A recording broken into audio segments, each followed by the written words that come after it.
अस्सलाम वालेकुम अज़ीज़ तलबा। कैनी-ज़ारो रिएक्शन ऑर्गेनिक केमिस्ट्री में इंतहाई इम्पॉर्टेंट रिएक्शन है। आइए इसको डिटेल के अंदर पढ़ते हैं कि कैनी-ज़ारो रिएक्शन होता क्या है और इसकी एग्जाम्पल के साथ मैकेनिज्म को भी डिस्कस करेंगे। तो बने रहिए वीडियो के लास्ट तक और अपने पास हेडिंग लगाएं कैनी-ज़ारो रिएक्शन। अजीज तलबा, हम लोगों ने एल्डोल कंडेंसेशन को पढ़ा और हमने कहा कि वो एल्डिहाइड या वो कीटोन जिनके पास अल्फा हाइड्रोजन या एसिडिक हाइड्रोजन होती है वो एल्डोल कंडेंसेशन देते हैं। मगर बहुत से ऐसे एल्डिहाइड हैं जिनके पास एसिडिक हाइड्रोजन नहीं होती, तो वो वाले एल्डिहाइड कैनी-ज़ारो रिएक्शन दिया करते हैं। कैनी-ज़ारो रिएक्शन जिस इंसान ने पहली दफा इसको रिपोर्ट किया था उसी के नाम पर इस रिएक्शन को कैनी-ज़ारो रिएक्शन कहते हैं। अजीजान मन, कैनी-ज़ारो रिएक्शन एक सेल्फ ऑक्सीडेशन रिडक्शन रिएक्शन है, यानी कि ऐसा रिएक्शन जिसके अंदर एल्डिहाइड ही की ऑक्सीडेशन होगी और उसी एल्डिहाइड की रिडक्शन होगी। तो इस तरह के रिएक्शन को सेल्फ ऑक्सीडेशन रिडक्शन रिएक्शन कहते हैं या इसी को डिस्प्रोपोर्शनेशन रिएक्शन कहते हैं। आइए जरा पढ़ते हैं। It is a self oxidation reduction reaction और सेल्फ ऑक्सीडेशन रिडक्शन रिएक्शन के लिए हम प्रॉपर केमिस्ट्री में टर्म डिस्प्रोपोर्शनेशन रिएक्शन इस्तेमाल करते हैं। Aldehyde which do not have any alpha hydrogen या acidic hydrogen will undergo Cannizzaro reaction. अब यहां पर हमने कहा कि वो एल्डिहाइड जिनके अंदर अल्फा हाइड्रोजन या एसिडिक हाइड्रोजन नहीं होगी वो कैनी-ज़ारो रिएक्शन देंगे। अजीज तलबा, कीटोन कभी भी आपको मिलेगा तो वो कैनी-ज़ारो रिएक्शन नहीं देगा, क्योंकि कीटोन के अंदर एसिडिक हाइड्रोजन हुआ करती है। यहां तक बातें क्लियर? नाउ अब जो कैनी-ज़ारो रिएक्शन होता है इसके लिए आप जो बेस इस्तेमाल करते हैं वो ज्यादा कंसंट्रेटेड होती है जो एल्डोल कंडेंसेशन में आपने इस्तेमाल की। एल्डोल कंडेंसेशन के लिए लगभग 5 से लेकर 10% सोडियम हाइड्रोक्साइड को यूज करते थे, लेकिन कैनी-ज़ारो रिएक्शन के लिए ज्यादा कंसंट्रेटेड बेस का इस्तेमाल किया जाता है, यानी कि सोडियम हाइड्रोक्साइड जो है वो 50% जो उसका सोल्यूशन होगा उसको इस्तेमाल करेंगे कैनी-ज़ारो रिएक्शन के लिए। यहां तक बातें क्लियर? आइए जरा इसको भी रीड करते हैं। Ketone do not give this reaction, strong base is used in aldol condensation, और कितनी? That is 50%। यहां तक बातें क्लियर? अब मैंने कहा कि कैनी-ज़ारो रिएक्शन में एक ही जो स्पीशी है उसी की ऑक्सीडेशन होगी, उसी की रिडक्शन होगी। तो जिसकी ऑक्सीडेशन होगी वो साल्ट बनाया करेगा और जिसकी रिडक्शन होगी वो अल्कोहल के मॉलिक्यूल को पैदा करेगा। मैं यूं कहूंगा कि जब भी एल्डोल कंडेंसेशन होगी तो दो प्रोडक्ट बना करेगी, एक साल्ट बना करेगा और दूसरा जो है वो अल्कोहल बना करेगा। अब जिसकी ऑक्सीडेशन होगी वो साल्ट बनाया करेगा और जिस मॉलिक्यूल की रिडक्शन हुआ करेगी वो क्या बनाया करेगा? अल्कोहल के मॉलिक्यूल को प्रोड्यूस करेगा। यहां तक बातें क्लियर? नाउ साल्ट कब बनता है? जब ऑक्सीडेशन हो जाती है मॉलिक्यूल की, और जब रिडक्शन होती है तो वो अल्कोहल को पैदा किया करता है। अब कैनी-ज़ारो रिएक्शन कौन कौन से मॉलिक्यूल दिया करेंगे उनकी एग्जांपल भी मैंने आपके साथ डिस्कस की है। एक तो आपके पास एल्डिहाइड है और एल्डिहाइड में फॉर्म एल्डिहाइड, यानी कि एक कार्बन वाला aldehyde, that is a form aldehyde. फिर है बेंज एल्डिहाइड और फिर है ट्राई मिथाइल एसिड एल्डिहाइड। ये तीन हैं जिनको मैंने यहां पर डिस्कस किया है, लेकिन इनके अलावा भी एल्डिहाइड ऐसे हैं जिनके अंदर अल्फा हाइड्रोजन नहीं होती और वो कैनिजारो रिएक्शन दिया करते हैं। अजीज तलबा, चलिए जरा मैकेनिज्म के ऊपर चलते हैं। हमने वही बेस यूज की सोडियम हाइड्रोक्साइड जिसको हमने एल्डोल कंडेंसेशन के अंदर इस्तेमाल किया। ये मेरे पास सोडियम हाइड्रोक्साइड है, चूंकि ये एक स्ट्रॉन्ग बेस है तो इसका मतलब ये हुआ कि ये OH को ज्यादा प्रोड्यूस करेगी, यानी कि कंप्लीटली डिसोसिएट करेगी और Na पॉजिटिव और OH नेगेटिव को प्रोड्यूस किया करेगी। अब पहले मैं डिस्कस करूंगा आपके साथ फॉर्मल्डिहाइड और फिर मैं ट्राई मिथाइल एसिटाल्डिहाइड के साथ डिस्कस करूंगा। अजीज तलबा, मैंने लिया ये फॉर्मल्डिहाइड। अब ये फॉर्मल्डिहाइड में एसिडिक हाइड्रोजन नहीं है। क्यों नहीं है जरा उसको भी समझते हैं कि हमारे पास एल्डिहाइड का फंक्शनल ग्रुप तो ये वाला मौजूद है। अब फंक्शनल ग्रुप के साथ क्या कोई कार्बन लगी हुई है? जरा इस साइड पर देखें सर, ये तो हाइड्रोजन है, हमें तो फंक्शनल ग्रुप के साथ कार्बन चाहिए, तो इसके साथ तो कार्बन मौजूद ही नहीं है। अगर कार्बन नहीं है तो हाइड्रोजन भी नहीं हुए, तो मैं कहूंगा ना अल्फा कार्बन है ना ही एसिडिक हाइड्रोजन है, तो फॉर्मल्डिहाइड कैनिजारो रिएक्शन दे सकता है। अब देखिए अजीज तलबा, जो बेस के अंदर से OH आया, उस OH ने आकर ये जो कार्बोनाइल कार्बन है इसके ऊपर अटैक किया, यानी कि ये इलेक्ट्रोफिलिक अटैक किया। ये कार्बन के साथ OH अटैच हो गया तो ऑक्सीजन के बॉन्ड को ऊपर शिफ्ट कर दिया गया। इसी मॉलिक्यूल को मैं यूं लिख रहा हूं कि ये इस तरह से जुड़ेगा, हाइड्रोजन कार्बन, अगेन ये वाला हाइड्रोजन, ये तो बॉन्ड ऊपर चला गया, ऑक्सीजन का बॉन्ड हुआ सिंगल तो ऑक्सीजन पर चार्ज नेगेटिव, और जो OH बेस से आया है वो इस कार्बन के साथ अटैच हो जाएगा। ये हमारे पास एक कॉम्प्लेक्स एनाइन बन गया। क्या बना? Complex A9. एनाइन क्योंकि इसके ऊपर जो है वो नेगेटिव चार्ज आ गया। अब क्या होगा कि जो एनाइन होगा इसने क्या करना है, इस स्टेप के अंदर वही चीज मैंने यहां पर लिखी, ऑक्सीजन अपने इलेक्ट्रॉन को वापस कार्बन को देगा। अब देखें यहां पर ये जो हाइड्रोजन का इसके साथ कार्बन के बॉन्ड है, ये इलेक्ट्रॉन और ये इलेक्ट्रॉन। अब देखें ये जो इलेक्ट्रॉन है वो हाइड्रोजन का है, ये इलेक्ट्रॉन जो है वो कार्बन का है, तो हाइड्रोजन यहां से इलेक्ट्रॉन को लेकर जाएगा। क्या करेगा? इलेक्ट्रॉन को लेकर जाएगा और H नेगेटिव की फॉर्म के अंदर, यानी कि H नेगेटिव की शक्ल के अंदर यहां से उतरेगा, और ये जो H नेगेटिव है इसको कहते हैं हाइड्राइड। चूंकि ऑक्सीजन ने इलेक्ट्रॉन दिया है तो ऑक्सीजन वापस से अपना डबल बॉन्ड बना लेगा, और ये जो हाइड्रोजन है ये यहां से उतर जाएगा in the form of hydride, यानी कि H नेगेटिव की फॉर्म में उतरा।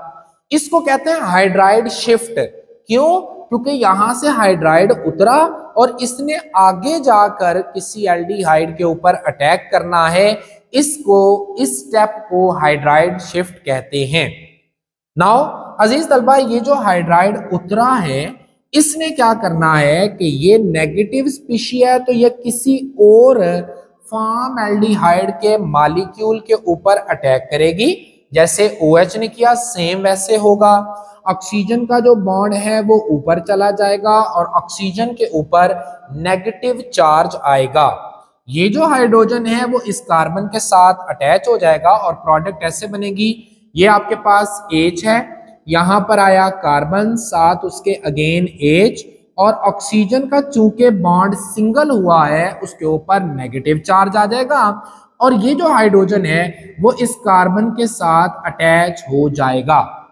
अजीज तलबा, यहां पर देखें CH3O नेगेटिव है, और CH3O नेगेटिव को आप मैथ ऑक्साइड कहते हैं। जो एक बेस के तौर पर काम करता है। तो इसलिए इस स्टेप का मैंने नाम रखा मेथ ऑक्साइड फॉर्मेशन। यहां तक बातें क्लियर? नाउ अब ये जो मेथ ऑक्साइड है इसने क्या करना है, ये चूंकि बेसिक इन नेचर है, ये ऊपर अगर आप देखें तो आपके पास एसिड बना, क्लियर है? ये जो एसिड बना है इसका नाम है मैथानोइक एसिड। मेथ ऑक्साइड मैथानोइक एसिड के ऊपर अटैक करेगा। क्यों? ये बेस है, ये एसिड है, और ये इससे प्रोटॉन को, ये जो प्रोटॉन है इसको ले लेगा। इसको मैं अगर इकट्ठा करके लिखूं CH3O नेगेटिव लिख सकता हूं। इसने क्या किया कि यहां से जो एसिड का H है उसको उतारा और बनेगा CH3O और साथ H लग गया, तो ये बनेगा CH3OH, यानी कि मैथानोल बन गया। क्लियर? पीछे आपके पास क्या बना, एक एनाइन बन गया। क्या बना? एनाइन बन गया। ये बनेगा HC डबल बॉन्ड O और O जो है वो नेगेटिव। यहां तक बातें क्लियर?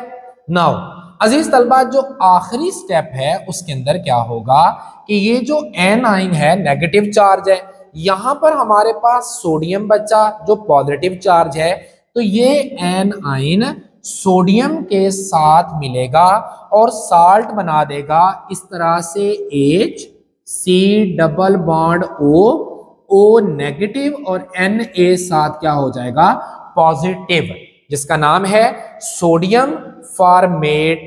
क्योंकि फॉर्मल्डिहाइड लिया था तो ये बनेगा सोडियम फॉर्मेट। अब ये जो आपके पास बना है दिस वन इज साल्ट, ये फाइनल प्रोडक्ट में साल्ट बना, और ये जो बना ये आपके पास बना अल्कोहल। तो हमने स्टार्ट में यही बात की कि कैनिज़ारो रिएक्शन के अंदर आपके पास दो चीजें बनती हैं, एक साल्ट और एक क्या बनता है, अल्कोहल। यहां तक बातें क्लियर? अजीज तलबा, मैं साइड पर हूं, आप इसका स्क्रीनशॉट ले लें, इसके बाद फिर एक और एग्जांपल को हम डिस्कस करते हैं। अजीज तलबा, नेक्स्ट एग्जांपल को डिस्कस करते हैं, लेकिन थोड़ा सा ओवरव्यू लेते हैं कि हुआ क्या है। एक बेस से जो OH आया उसने एल्डिहाइड पे अटैक किया, कॉम्प्लेक्स एनाइन बनाया। ये जो कॉम्प्लेक्स एनाइन है ऑक्सीजन को वापस शिफ्ट किया, H नेगेटिव आया। इस H नेगेटिव ने नए एल्डिहाइड के ऊपर अटैक किया और फिर जो है मेथ ऑक्साइड आयन बनाया। इस मेथ ऑक्साइड आयन ने, ये बेसिक इन नेचर है, इसने एसिड के ऊपर अटैक किया और ये अल्कोहल में तब्दील हो गया, और इसने जो है वो एक कार्बोक्सिलेट आयन को पैदा किया। ये जो कार्बोक्सिलेट आयन है उसने सोडियम को अटैच कर कर साल्ट बना दिया। अब इसी चीज को अप्लाई करते हैं हम ट्राई मिथाइल एसिड एल्डिहाइड के ऊपर, जिसका स्ट्रक्चर कुछ इस तरह से होता है। ट्राई मिथाइल का मतलब है 1 2 3 मिथाइल ग्रुप लगे हुए हैं और 2 कार्बन ये होंगे, तो ये कॉमन नेम है, आईयूपैक नहीं है, तो 2 कार्बन है तो एसिटाल्डिहाइड। अजीज तलबा, पहले देखते हैं कि क्या इसके पास एसिडिक हाइड्रोजन है या नहीं है। तो हमारे पास ये फंक्शनल ग्रुप है एल्डिहाइड का, इसके साथ क्या कार्बन लगी हुई है? जी हाँ बिल्कुल, ये कार्बन मौजूद है। क्या इस कार्बन के साथ हाइड्रोजन है? नहीं। इसका मतलब है इसके पास अल्फा हाइड्रोजन या एसिडिक हाइड्रोजन नहीं है, तो ये कैनिज़ारो रिएक्शन दे सकता है। पहले स्टेप में वही बेस आयोनाइज होगी, OH आया। अब ये जो OH है ये आकर इस कार्बन के ऊपर अटैक करेगा और इसके बॉन्ड को ऊपर शिफ्ट करेगा, ऑक्सीजन पर नेगेटिव चार्ज आ जाएगा और OH इस कार्बन के साथ अपने आप को अटैच कर लेगा, जिसको मैं यहां पर ऐसे शो कर रहा हूं, और यहां पर नेगेटिव चार्ज आ गया। तो स्टेप नंबर पहले तो हो गया OH का अटैक। दूसरे स्टेप में क्या है कि ये ऑक्सीजन नीचे शिफ्ट होगा तो इसका भी ऑक्सीजन नीचे शिफ्ट होगा और यहां से H नेगेटिव को प्रोड्यूस करेगा, यानी कि ये उतरा और ये H जो है वो यहां से अलग हो गया in the form of H negative, यानी कि हाइड्राइड आयन की शक्ल में।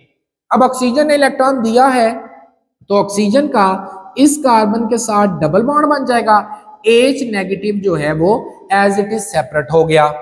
ये जो H नेगेटिव है ये दोबारा से किसी ट्राईमिथाइल एसिटाल्डिहाइड के ऊपर अटैक करेगा। जो ये मैंने लिया ट्राईमिथाइल एसिटाल्डिहाइड, H नेगेटिव आया, इसने आकर इस कार्बन के ऊपर अटैक किया। ये जो डबल बॉन्ड है ये टूटकर ऊपर सिंगल बॉन्ड में तब्दील हो गया, यानी कि ये H इस कार्बन के साथ लग जाएगा, बाकी स्ट्रक्चर ऐसे ही रहेगा। ये जो H है वो इस कार्बन के साथ अटैच हो गया, O के ऊपर नेगेटिव चार्ज आ गया, ये O के ऊपर नेगेटिव चार्ज आ गया और हमने ये दिखा दिया कि H यहां पर आकर अटैच हो चुका है। यहां तक बातें क्लियर? नाउ अजीज तलबा, अब क्या होगा कि ये जो H नेगेटिव है वो इसके ऊपर अटैक करेगा। जो एसिड बना था, ये बेस है ना, क्लियर? तो ये कोई एल्कोक्साइड है, बेस है, तो ये इस एसिड के ऊपर अटैक करके यहां से OH वाला H उतार लेगी। ये देखें, ये आपके पास यही स्ट्रक्चर मैंने लिख लिया, एल्कोक्साइड, ये जो है आपके पास एसिड है। तो इसने, ऑक्सीजन ने अपना इलेक्ट्रॉन जो है वो H को दिया और H को अपने साथ अटैच कर लिया, जो कि मैंने यूं लिखा है CH3 CH3 CH3 और C, CH3 CH3 CH3 और C। ये जो साथ C था इसके साथ कितने हाइड्रोजन अटैच है? 2। मैंने इकट्ठा करके लिख लिया CH2, यहां पर CH2, ये O है, H यहां से लेगा और साथ बन जाएगा OH, यानी कि अल्कोहल को प्रोड्यूस कर दिया गया।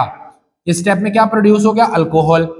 अब इसका तो H उतर गया, तो ये एज इट इज मॉलिक्यूल रहेगा, लेकिन सिर्फ ऑक्सीजन के ऊपर आ जाएगा नेगेटिव चार्ज। वो भी साथ आपने लिख देना, मेरे पास स्पेस नहीं है तो इसलिए मैंने नहीं लिखा, तो आपने साथ इसको वो भी लिखना है और ये इस तरह से नजर आएगा, CH3 CH3 CH3, ये as it is, C double bond O C double bond O, O के ऊपर सिर्फ क्या आ जाएगा? नेगेटिव चार्ज आ जाएगा, वो आप इसके साथ प्लस डाल के आगे लिखेंगे। और आखिरी स्टेप के अंदर क्या होगा, ये जो आपके पास कार्बोक्सिलेट आयन है वो क्या करेगा? Na के साथ अटैच हो जाएगा, यानी कि Na को पकड़ेगा और आपके पास साल्ट बना देगा। So that will be the end product, salt, और ये बन गया अल्कोहल। बाकी जो है वो रिएक्शन इसी तरह से है, सिर्फ और सिर्फ केयरफुली आपने अटैक करवाना है और आपने स्टेप्स को फॉलो करते चले जाना है। मैं अगेन रिवाइज कर रहा हूं कि कोई भी बेस से OH आएगा, एक एल्डिहाइड पे अटैक करेगा, उसके साथ अटैच हो जाएगा, फिर ऑक्सीजन जो है वो डबल बॉन्ड बनाएगी, H को उतार देगी H नेगेटिव की फॉर्म में, H नेगेटिव नए एल्डिहाइड के ऊपर जो है वो अटैक किया करेगा।